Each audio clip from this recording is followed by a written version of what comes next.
अस्सलाम वालेकुम क्लास, कैसे हैं आप सब? खैरियत से हैं? तो आज जो हमारा टॉपिक है ऑनलाइन लेक्चर का वो है पेज नंबर 66 पे है energy changes in a chemical reaction के जब भी कोई भी केमिकल रिएक्शन होता है रिएक्टेंट्स प्रोडक्ट्स में कन्वर्ट हो रहे हैं तो उनमें क्या क्या एनर्जी चेंजेस आते हैं। ठीक है, इन ऑर्डर टू लर्न देखने के लिए about the nature of chemical change in various reactions के किसी भी रिएक्शन है उसमें क्या केमिकल चेंज आ रहा है उसको देखने के लिए वी नीड टू नो, हमें ये जानना ज़रूरी है about the change in energy of a substance की उसमें जो सब्सटेंसेस हैं जो रिएक्ट कर रहे हैं उनकी एनर्जी में क्या चेंज आ रहा है। The energy of a substance क्या होती है? इज अ पर्टिकुलर अमाउंट, एक मखसूस अमाउंट मिकदार होती है ऑफ एनर्जी, तवानाई की या एनर्जी की, ड्यू टू विच जिसकी वजह से the structure of a substance, उस सब्सटेंस का जो स्ट्रक्चर है पूरा ढांचा है, रिमेन्स स्टेबल मतलब एक जैसा रहता है।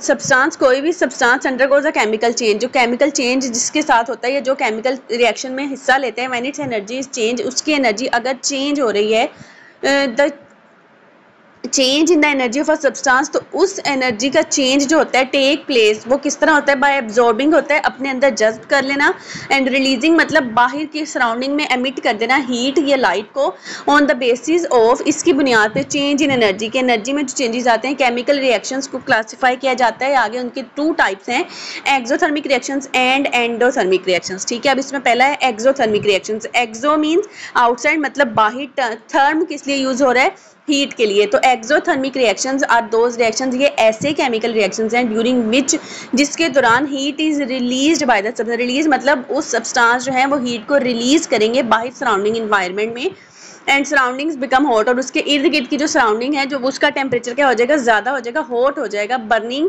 जलाना इस कॉमन एग्जाम्पल, ये सबसे ज़्यादा कॉमन या आम मिसाल है of exothermic reaction. Fossil fuels क्या हैं?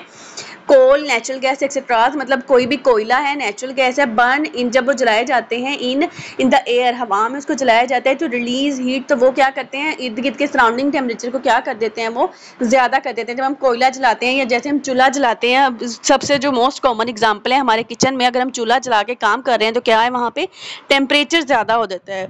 अब इसमें इसकी एग्जाम्पल्स हैं C+O2, carbon plus oxygen gives us carbon dioxide और हीट। अगर कार्बन और ऑक्सीजन का रिएक्शन हो रहा है तो वो हीट रिलीज कर रहे हैं। उसके आगे बाद है मीथेन प्लस ऑक्सीजन, अगर हम मीथेन ऑक्सीजन के साथ बर्न हो रही है, कार्बन डाइऑक्साइड और वाटर प्रोड्यूस कर रही है तो वो भी हीट को रिलीज करेगी। Iron plus sulphur gives us iron sulphide plus heat. ठीक है, fireworks are the examples of exothermic reactions. Fireworks क्या होते हैं? जो पटाखे वगैरह ये जो नीचे दिखाए गए हैं, जो आतिशबाजी होती है, वो भी क्या है? एक्सोथर्मिक रिएक्शंस हैं कि वो जब जलते हैं, उनको जलाया जाता है तो वो क्या है? सराउंडिंग टेम्परेचर में हीट को रिलीज करते हैं, इसलिए वो क्या है? Exothermic reactions. उसके बाद है एंडोथर्मिक रिएक्शंस। एंडो क्या होता है? इनसाइड, एक्सो क्या था? आउटसाइड, और एंडो क्या है? इनसाइड।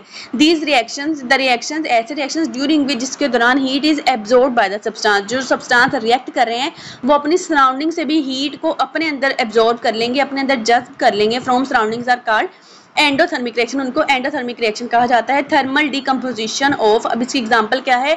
जब हम डीकम्पोज टूट जाते हैं, कैल्शियम कार्बोनेट वो बना सकें कार्बन डाइऑक्साइड को ऑन कमर्शियल स्केल क्या होता है? इंडस्ट्रीज में इज एन एंडोथर्मिक रिएक्शन, वो एक एंडोथर्मिक रिएक्शन है। कैल्शियम कार्बोनेट जब टूटता है तो calcium oxide plus carbon dioxide, मतलब जो चूने की एग्जांपल है ये, कि चूने का जब रिएक्शन होता है तो वो क्या होता है? अपने सराउंडिंग से हीट एब्जॉर्ब कर लेता है और उसका जो बीकर या फ्लास्क है वो ठंडा हो जाता है। ठीक है, उसका टेम्परेचर कम हो जाता है।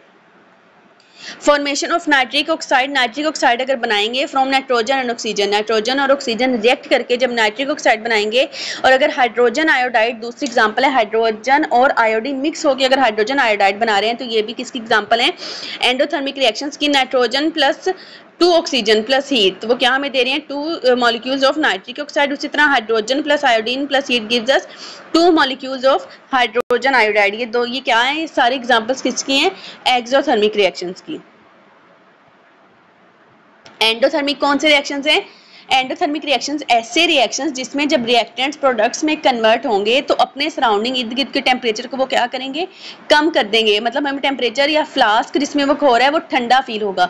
एक्सोथर्मिक कौन से हैं? ऐसे रिएक्शंस कि जब वो हीट करेंगे उनको, जब वो प्रोडक्ट में कन्वर्ट होंगे तो वो अपने सराउंडिंग में हीट को रिलीज कर देंगे। सबसे कॉमन एग्जाम्पल क्या है? जो घरों में अगर हम चूल्हा जला रहे हैं तो तब क्या है? वो हीट प्रोड्यूस कर देते हैं। उसी तरह अगर आतिशबाजी कर रहे हैं कोई तो उसमें भी क्या है? हीट प्रोड्यूस होती है, अपनी वो हीट को रिलीज रिलीज करते हैं उसको क्या कहते हैं, एक्सोथर्मिक रिएक्शंस।